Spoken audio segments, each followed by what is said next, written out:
Hi everyone. In today's tutorial, we will show you how to add a store on Wix Studio. This is a great way to start selling products online and build a professional e-commerce website. On your Wix editing dashboard, we start right here in the editing site. To add a store, all we have to do is click on Add Elements. From there, we will see Store. We just need to click Store, and then choose the type of store we want to add. The options include a grid, valley, product slider, or product gallery. Let's choose this one. Once it appears, we just click it and drag it onto our website.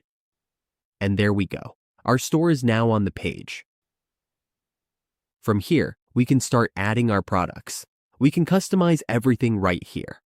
We can edit the price, the name, and the images. And that's how we add a store on Wix Studio. With this simple setup, we can launch our online shop and start managing our products with ease.